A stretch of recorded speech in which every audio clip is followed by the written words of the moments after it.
नीतीश कुमार ने जल्दबाजी में जातिगत गणना सर्वे की जो रिपोर्ट सार्वजनिक कर दी। वजह ये कि नीतीश कुमार पार्टी की आंतरिक कलह से जूझ रही थी और दूसरी तरफ आनंद मोहन और मनोज झा का मामला महागठबंधन का खेल खराब कर रहा था। माना जा रहा है कि इन सब से ध्यान भटकाने के लिए नीतीश कुमार ने जातिगत जनगणना की रिपोर्ट सार्वजनिक कर दी। लेकिन इसके बाद एक और नई मुश्किल खड़ी हो गई। ये मुश्किल किसी दूसरे ने नहीं बल्कि कांग्रेस ने खड़ी कर दी है। पहले तो कांग्रेस के पूर्व प्रदेश अध्यक्ष अनिल शर्मा ने नीतीश कुमार को कटघरे में खड़ा करते हुए पूछा कि बिहार में अगड़ों की संख्या 22% थी, वो घटकर 15% कैसे हो गई। सबसे बड़ा मामला तो कायस्थों का है, जिनकी बड़ी संख्या घटकर आधा फीसदी तक रह गई है। मामला यही नहीं है, ट्रांसजेंडर्स की संख्या भी कुछ 100 ही बताई गई है, जबकि 2011 में उनकी संख्या 42,000 थी। ये मामला सुप्रीम कोर्ट में जा चुका है। मतलब कि संदेह ये है कि जातीय सर्वे के आंकड़ों में हेराफेरी की गई है। सर्वे के अनुसार प्रदेश की कुल आबादी 13 करोड़ से अधिक है, जिसमें सबसे अधिक 63% ओबीसी वर्ग की जनसंख्या है। वहीं अनुसूचित जाति जनजाति यानी 19%, जबकि बिहार में मुस्लिमों की आबादी 17.7% है। यादव समुदाय की संख्या 14.27% है। ऐसे में मुस्लिम समुदाय के लोग बिहार में मुस्लिम मुख्यमंत्री की मांग कर रहे हैं और सोशल मीडिया प्लेटफॉर्म एक्स पर मुस्लिम मुख्यमंत्री हैशटैग चलाया जा रहा है। इस बीच कांग्रेस के पूर्व अध्यक्ष ने अल्पसंख्यक में अति पिछड़ा और दलित डिप्टी सीएम बनाए जाने की मांग को राजनीतिक मोड़ दे दिया है। कांग्रेस के पूर्व प्रदेश अध्यक्ष अनिल शर्मा ने जातीय आंकड़ों पर बड़ा बयान देते हुए कहा कि प्रदेश में अल्पसंख्यक अति पिछड़ा और दलित डिप्टी सीएम बनाए जाने की मांग की है। उन्होंने जितनी भागीदारी उतनी हिस्सेदारी के तहत जगह देने के और सीएम को परोपकार अपने घर से ही शुरू करने की सलाह भी दी है। दूसरी ओर जातीय आंकड़ों के जारी होने के साथ ही जितनी आबादी उतनी हिस्सेदारी की मांग सोशल मीडिया पर अब जोर पकड़ रही है। दरअसल सर्वे रिपोर्ट के अनुसार राज्य में मुस्लिमों की संख्या 17% से ज्यादा है। ऐसे में बिहार में मुस्लिम मुख्यमंत्री की मांग उठने लगी है। एक यूजर ने लिखा कि बिहार में यादवों की संख्या 14.27% है, मुस्लिम की जनसंख्या 17% है। राजद के MY फॉर्मूले के हिसाब से दोनों मिलकर 31.97% हैं। ऐसे में मुस्लिम मुख्यमंत्री होना चाहिए, क्या ऐसा होगा? वहीं एक ने लिखा कि बिल्कुल 2.65% की आबादी वाले कुर्मी समाज से मुख्यमंत्री होना चाहिए। 98% वालों के साथ अन्याय है। सबसे बड़ी आबादी मुस्लिमों की है तो मुस्लिम मुख्यमंत्री होना चाहिए। बिहार सरकार की तरफ से जारी जातीय गणना का आंकड़ा, जिसके मुताबिक बिहार में 81.99% हिंदू आबादी है।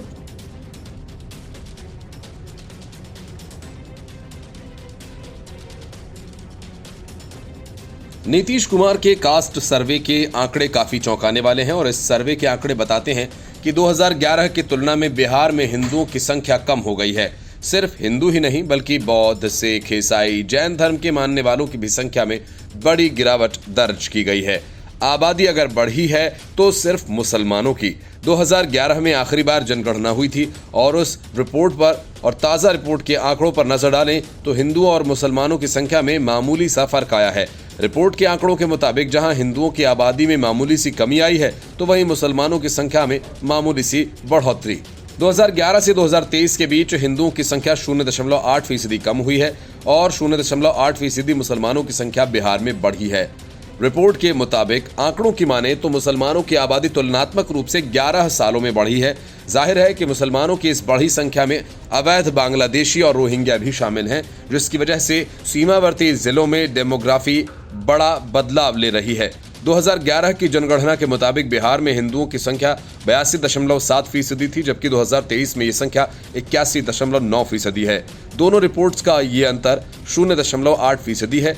यदि मुस्लिम आबादी की बात करें तो 2023 की रिपोर्ट में मुसलमानों की संख्या 17.7% है, जबकि 2011 की रिपोर्ट में ये आंकड़ा 16.9% का था। तो ये अंतर भी 0.8% का है। मतलब कि हिंदुओं की आबादी जितनी बढ़ी उतनी ही मुसलमानों की आबादी बढ़ी। ईसाई, सिख, बौद्ध, जैन समुदाय के आंकड़े भी दिए गए। इसके मुताबिक ईसाई, सिख और जैन समुदाय की संख्या घटी है, 2011 की तुलना में आधे से भी कम हो गई है। माना यह जा रहा है कि आने वाले दिनों में इस मुद्दे पर भी सियासत तेज होगी। बिहार में जातिगत जनगणना के आंकड़े जारी करके नीतीश कुमार को ही नहीं बल्कि पूरे विपक्षी गठबंधन को लगा कि उन्होंने बहुत बड़ी जन कल्याणकारी योजना शुरू कर दी है। लेकिन पीएम मोदी ने एक झटके में ही नीतीश कुमार और लालू यादव सहित कांग्रेस को आईना दिखा दिया। पीएम मोदी ने छत्तीसगढ़ में एक रैली में जातिगत जनगणना पर एक तरह से प्रतिक्रिया दे डाली। पीएम मोदी ने कहा कि देश में सबसे बड़ी आबादी गरीबों की है।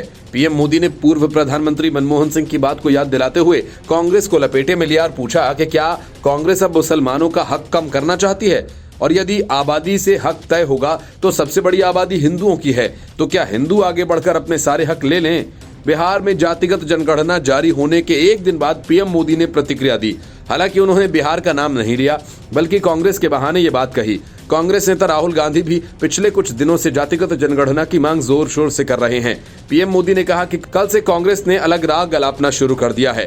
कांग्रेस के नेता कहते हैं कि जितनी आबादी उतना हक। मैं कहता हूं इस देश में सबसे बड़ी कोई आबादी है तो वो गरीब की है, इसलिए मेरे लिए गरीब सबसे बड़ी आबादी है और गरीब का कल्याण यही मेरा मकसद है। पीएम मोदी ने कहा, मैं सोच रहा था कि पूर्व प्रधानमंत्री मनमोहन सिंह जी क्या सोच रहे होंगे। वो कहा करते थे कि देश के संसाधनों पर पहला हक अल्पसंख्यकों का है, उसमें भी मुसलमानों का है। अब कांग्रेस कह रही है कि आबादी तय करेगी कि पहला हक किसका होगा, यानी क्या अब अल्पसंख्यकों का हक कांग्रेस कम करना चाहेगी क्या? आबादी के हिसाब से ही तय होने वाला है, तो पहला हक किसका होगा? आबादी किसकी ज्यादा होगी, किसका हक होगा? कांग्रेस वाले स्पष्ट करें। आबादी के हिसाब से हक मिलेगा क्या? तो क्या अल्पसंख्यकों को कांग्रेस हटाना चाहती है, तो सबसे बड़ी आबादी वाले हिंदू आगे बढ़कर अपने सारे हक ले लें क्या? पीएम मोदी ने कांग्रेस को आउटसोर्स करने का आरोप लगाते हुए कहा कि पार्टी हिंदुओं को बांटने पर तुली है।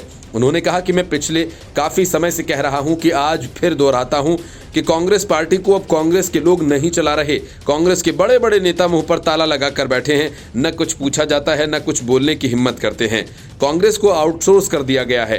कांग्रेस को अब ऐसे लोग चला रहे हैं। पर्दे के पीछे लोग ऐसे खेल खेल रहे हैं जो देश विरोधी ताकतों से मिले हुए हैं।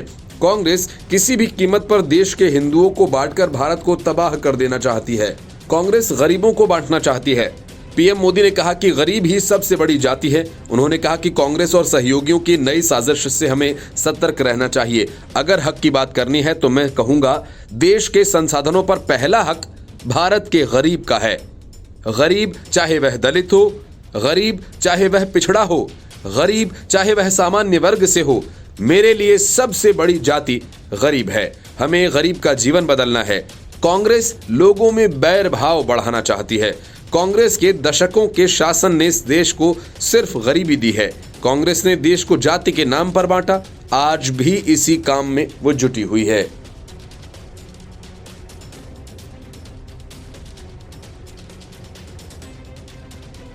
नीतीश कुमार इतनी बार पलटी मार चुके हैं कि बिहार की जनता ही नहीं बल्कि राजनीतिक पार्टियों के नेता भी उनके ऊपर भरोसा नहीं कर पा रहे कि पता नहीं कब दगा दे दें। यही वजह है कि जेडीएस के साथ उनका समझौता नहीं हो पाया।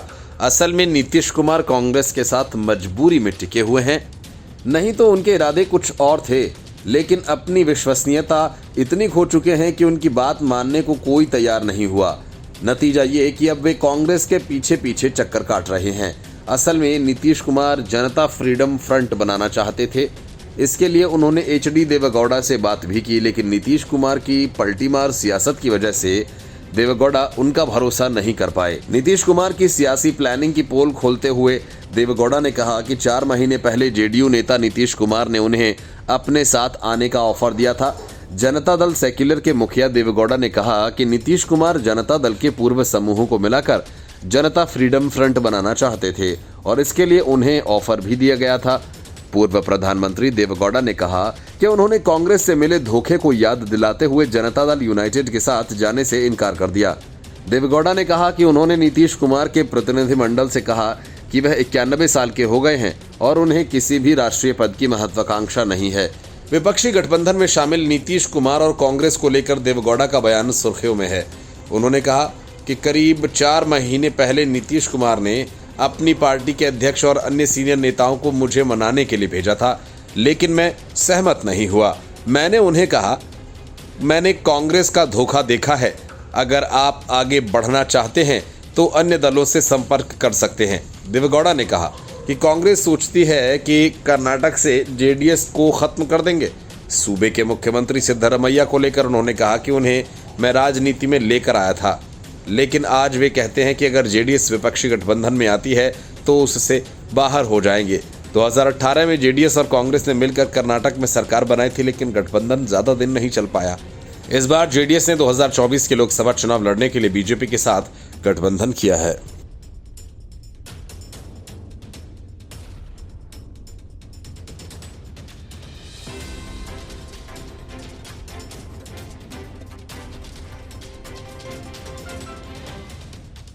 ओबीसी के नाम पर ममता बनर्जी ने करीब 100 मुस्लिम जातियों को शामिल कर लिया। हद तो ये कि ममता बनर्जी ने अवैध बांग्लादेशियों और रोहिंग्याओं तक को आरक्षण का लाभ दे दिया। यही काम नीतीश कुमार ने किया। बिहार के मूल पिछड़े मुस्लिमों के साथ उन्होंने बाहर से आए मुस्लिम जातियों को भी पिछड़ों में शामिल कर लिया। लेकिन इस सियासत के बीच असम के सीएम हेमंत बिस्वा शर्मा ने बड़ा दांव चल दिया, जिससे नीतीश कुमार और ममता बनर्जी दोनों का खेल बिगड़ेगा। असम सरकार ने राज्य के 5 मूल जनजातीय मुस्लिम समुदायों की सामाजिक आर्थिक स्थिति की समीक्षा करने का फैसला किया है। सरकार ने कहा कि इसका मकसद उनके उत्थान के लिए कदम उठाना है। मुख्यमंत्री हेमंत बिस्वा शर्मा ने इसे लेकर राज्य सचिवालय में सीनियर अधिकारियों के साथ बैठक की और इस दौरान राज्य के मूल जनजातीय मुस्लिम समुदायों की सामाजिक आर्थिक स्थिति की समीक्षा पर विस्तार से चर्चा की गई।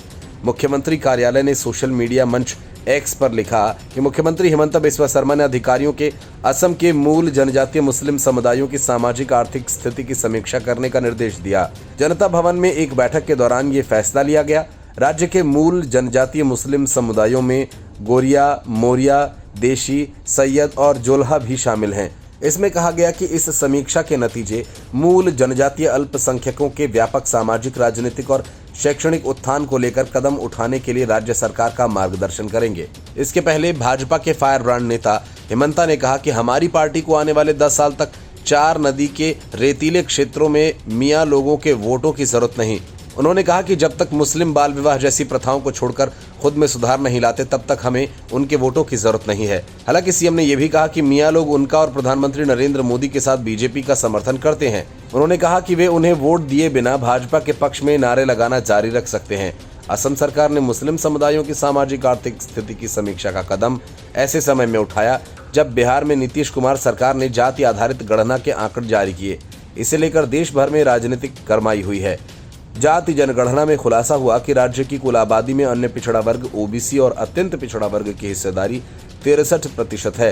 राज्य की कुल आबादी 13 करोड़ 7 लाख से कुछ अधिक है, जिसमें सबसे बड़ा सामाजिक वर्ग समूह ईबीसी 36% और इसके बाद ओबीसी 27.13% है।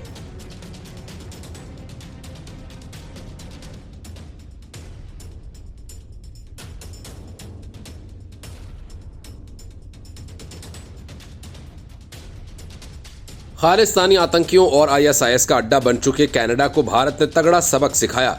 आतंकी हरदीप सिंह निज्जर की हत्या का आरोप भारत पर लगाकर जस्टिन ट्रूडो ने दोनों देशों के संबंधों को बेहद खराब कर दिया।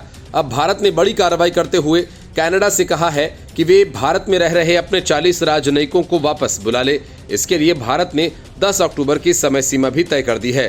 कनाडा के लोगों के लिए वीजा की सुविधा भारत ने पहले ही रोक दी। भारत सरकार ने अभी तक इस ताजा घटना के बारे में एक बयान जारी नहीं किया। खबरों के मुताबिक कनाडा के भारत में 62 राजनयिक हैं और भारत ने कहा था कि इनमें कुल 41 लोगों को कम किया जाना चाहिए। कनाडा के प्रधानमंत्री जस्टिन ट्रूडो ने हाल ही में आरोप लगाए थे कि खालिस्तानी आतंकवादी हरदीप सिंह निज्जर की हत्या के पीछे भारत सरकार का हाथ हो सकता है और इसके बाद से नई दिल्ली और ओटावा के बीच राजनयिक संबंध अपने सबसे निचले स्तर पर पहुंच गए। भारत में नामित आतंकवादी निज्जर की 18 जून को कनाडा के ब्रिटिश कोलंबिया के एक गुरुद्वारे के बाहर पार्किंग की जगह पर गोली मारकर हत्या कर दी गई। बहरहाल भारत ने कनाडा के इन दावों को सिरे से खारिज कर दिया और इसे बेतुका बताया। भारत सरकार ने कहा कि कनाडा ने निज्जर की हत्या के दावे के समर्थन में अभी तक कोई सार्वजनिक सबूत पेश नहीं किए। विदेश मंत्री एस जयशंकर ने हाल ही में कहा था, कनाडा के साथ चली आ रही समस्या देश में आतंकवाद, उग्रवाद और हिंसा को कनाडा सरकार के समर्थन के कारण पिछले कुछ साल से बनी हुई है। जयशंकर ने कहा कि मौजूदा स्थिति को गतिरोध नहीं कहा जा सकता। उन्होंने कहा कि भारत सरकार इस मुद्दे के बारे में कनेडियाई पक्ष द्वारा साझा की गई किसी भी विशेष और प्रासंगिक बात पर विचार करने के लिए तैयार है।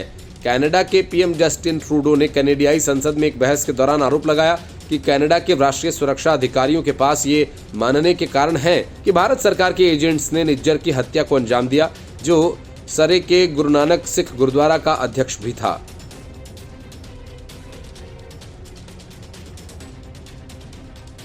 कांग्रेस और आम आदमी पार्टी के बीच जारी जंग थमने का नाम नहीं ले रही।